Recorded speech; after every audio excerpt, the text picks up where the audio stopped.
مولاي صل لک الحمد یا اللہ والصلاۃ والسلام علی حبیبہ النبی الکریم۔ تو حضرت آدم علیہ الصلاۃ والسلام کی تخلیق مبارکہ کے تعلق سے ہماری بحث چل رہی تھی۔ تو پچھلی ویڈیو میں ہم نے حضرت آدم علیہ الصلاۃ والسلام کی تخلیق کی جو حکمت ہے، خلیفہ بنانے کی جو حکمت ہے اس کو بیان کیا تھا، اور آپ نے اسے ضرور سنا ہوگا۔ آگے ہم آج کی اس محفل میں، نشست میں، یہ فرشتوں کا تعارف پیش کریں گے۔ دیکھیں، فرشتے حضرت آدم علیہ الصلاۃ والسلام کی تخلیق سے پہلے موجود تھے۔ جب حضرت آدم علیہ الصلاۃ والسلام کی تخلیق نہ کی گئی، آپ کو پیدا نہیں کیا گیا تھا، نہیں بنایا گیا تھا، از قبل فرشتے موجود تھے۔ تبھی تو اللہ تبارک و تعالیٰ نے ان سے مشورہ کیا ہے کہ بھئی میں زمین میں اپنا خلیفہ بنانے والا ہوں، اپنا نائب بنانے والا ہوں۔ از قبل فرشتے موجود تھے۔ فرشتے نور سے پیدا کی گئی ایک مخلوق ہے، نہ وہ مرد ہے اور نہ وہ عورت ہے، اور نہ ان کے درمیان والی کوئی مخلوق ہے۔ ایک تو مرد ہوتا ہے، ایک عورت ہوتا ہے، اور ایک ان دونوں کے درمیان والی ہوتی ہے۔ تو یہ فرشتے وہ بھی نہیں ہیں، نہ وہ کھاتے ہیں نہ پیتے ہیں۔ کیا کرتے ہیں پھر؟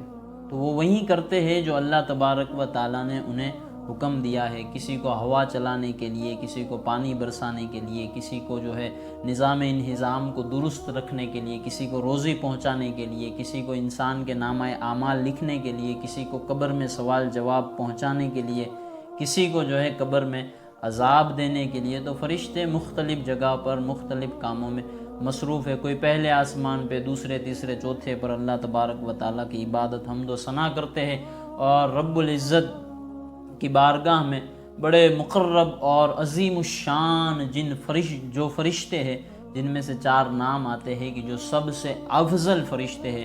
ایک تو حضرت سیدنا جبریل علیہ الصلاۃ والسلام، حضرت میکائیل علیہ الصلاۃ والسلام، حضرت اسرافیل علیہ الصلاۃ والسلام، اور حضرت عزرائیل علیہ الصلاۃ والسلام۔ حضرت جبریل علیہ الصلاۃ والسلام کے تعلق سے آپ پڑھیں تو اللہ تبارک و تعالیٰ نے ان کو نبیوں کے دربار میں اللہ تبارک و تعالیٰ کا پیغام پہنچانے پر مامور کیا، یعنی یہ انبیاء کرام علیہم الصلاۃ والسلام کی بارگاہ میں وحی الہی اللہ تبارک و تعالیٰ کا پیغام لاتے تھے۔ حضرت عزرائیل علیہ الصلاۃ والسلام، جنہیں ہم ملک الموت کہتے ہیں، ان کے بارے میں اگر آپ پڑھیں تو یہ لوگوں کی روح قبض کرتے ہیں، اور حضرت ملک الموت علیہ الصلاۃ والسلام کے ساتھ ان کے رفقا بھی ہیں جو آپ کی مدد کرتے ہیں۔ تو سارے فرشتے یعنی مختلف کاموں میں جو ہے ان کی مشغولیت ہے، یہ وہی کرتے ہیں جنہیں اللہ تبارک و تعالیٰ جن کاموں کا انہیں حکم دیتا ہے۔ اور اللہ تبارک و تعالیٰ نے انہیں یہ طاقت دی ہے کہ جو شکل چاہے وہ اختیار کر سکتے ہیں۔ جی ہاں، میری شکل میں بھی فرشتہ آ سکتا ہے، آپ کی شکل کا بھی فرشتہ ہو سکتا ہے۔ تو اللہ تعالیٰ نے انہیں طاقت دی ہے۔ تو جب اللہ کسی کو طاقت دے تو پھر وہ تو کر سکتا ہے۔ جب اللہ نے انہیں نور سے بنایا ہوا ہے تو پھر میری اور آپ کی شکلیں انہیں اختیار کرنے کی کیا ضرورت ہے؟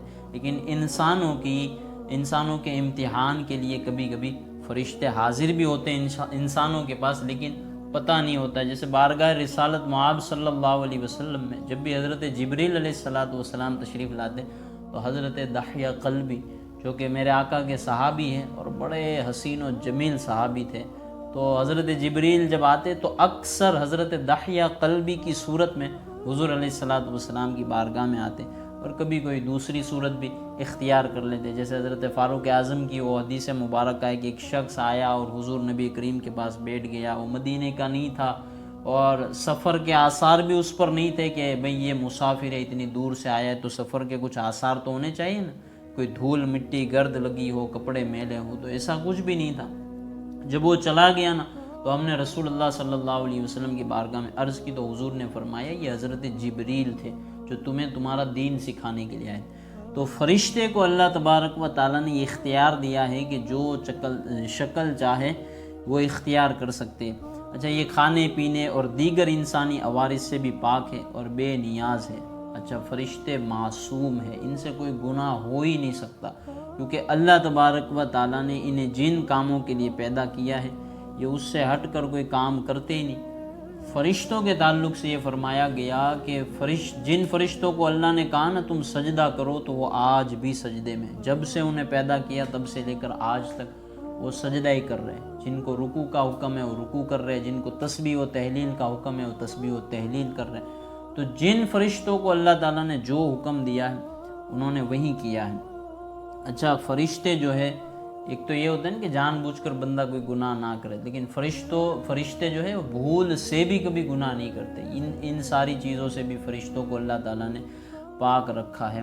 الغرض کسی طرح بھی حکم الہی کے خلاف ورزی نہیں کرتے، یہ خدا کے عزت والے بندے ہیں۔ قرآن میں ان کی مختلف ذمہ داریوں کا بیان ہے، جیسے روح قبض کرنا، اہل ایمان کی مدد کرنا، رسولوں کی نصرت اور حمایت کرنا، وحی لانا اور کائنات کے کاموں کی تدبیر کرنا۔ کوئی موسم چلاتا ہے، بارش برساتا ہے، ہوا کسی کے ذمے لگا دی، تو یہ اللہ تبارک و تعالیٰ نے ان کے ذمے کام لگائے۔ فرشتوں سے مشورے کے انداز میں یہ کلام جو اللہ تبارک و تعالیٰ نے کیا ہے، تو اس کے بارے میں یہاں فرمایا گیا کہ علم الہی کامل، ذاتی، محیط، لا متناہی، ازلی اور ابدی ہے۔ اللہ تبارک و تعالیٰ کو اس بات کی یہ ضرورت تھی نہیں کہ بھئی مشورہ پیش کرنے کی کوئی نوبت آئے یا حاجت ہے۔ باقی اللہ تبارک و تعالیٰ کا علم تو کامل، محیط ہے، لا متناہی ہے۔ اللہ تبارک و تعالیٰ سب جانتا ہے، پھر بھی مشورہ کیا، تو اس کے باوجود اللہ تبارک و تعالیٰ نے فرشتوں کو خلیفہ بنانے کی خبر ظاہری طور پر مشورے کے انداز میں دی۔ یعنی یہ مشورہ تو تھا، مشورتاً خبر اللہ تبارک و تعالیٰ نے فرشتوں تک پہنچائی ہے کہ بھئی میں خلیفہ بنانے والا ہوں زمین میں۔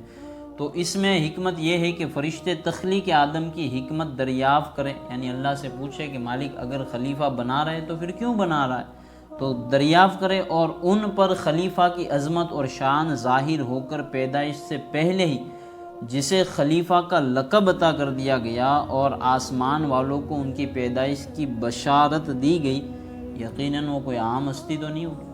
یعنی اللہ تبارک و تعالیٰ نے حضرت آدم علیہ السلام کی تخلیق سے قبل فرشتوں کے درمیان جب آدم علیہ السلام کا ذکر کیا اور کہا کہ میں اپنا نائب بناؤں گا، اپنا خلیفہ بناؤں گا، تو فرشتے نے کہا کہ مالک خلیفہ بنائے گا تو جس کا ذکر ہو رہا ہے ابھی پیدا نہیں ہوئے، ابھی تخلیق نہیں ہوئے، ابھی جس کا جسد جسم تیار نہیں ہوا، از قبل اللہ تبارک و تعالیٰ جس کا ذکر کر رہا ہے، تو یہ فرشتوں کے درمیان حضرت آدم علیہ السلام کی شان کو ظاہر کرنا تھا، حضرت آدم علیہ السلام کی عظمت کو بتانا تھا۔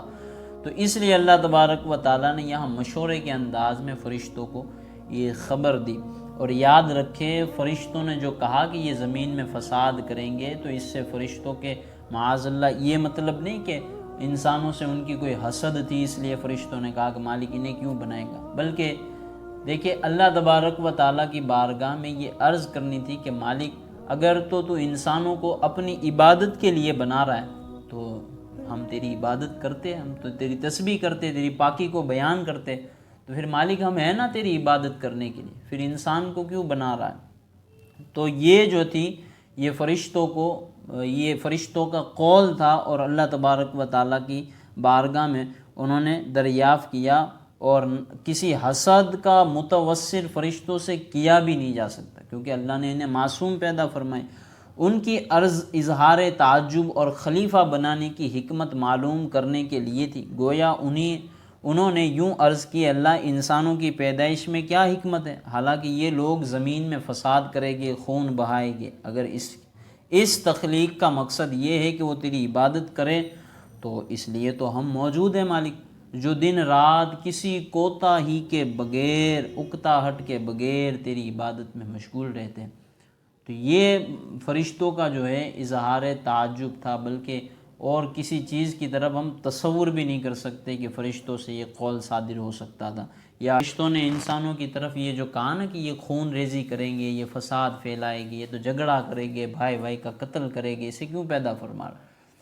تو خون ریزی کی نسبت اس لیے کی تھی کہ انہیں معلوم تھا کہ اولاد آدم میں سے کچھ لوگ فساد اور خون ریزی کریں گے، اور یہ علم فرشتوں کو یا تو صراحت کے ساتھ اللہ تعالیٰ کی طرف سے دیا گیا تھا، یا انہوں نے لوح محفوظ پہ پڑھا تھا، یا انہوں نے ان جنات پر قیاس کیا جو تخلیق انسان سے پہلے اس دنیا پر بسنے والے تھے۔ بھئی جنات کو بھی اللہ تعالیٰ نے انسانوں سے پہلے پیدا فرمایا، جب اس دنیا پر انسان نہیں رہتے تھے تو از قبل جنات اس دنیا پر بسے ہوئے تھے، تو وہ ان پر قیاس کیا کہ جب یہ نافرمانی کرتے ہیں اللہ تبارک و تعالیٰ کی، یہ فرشتوں نے قیاس کیا کہ جب یہ آپس میں لڑتے ہیں، خون ریزیاں کرتے ہیں، انسان بھی تو پھر ایسا ہی ہوگا۔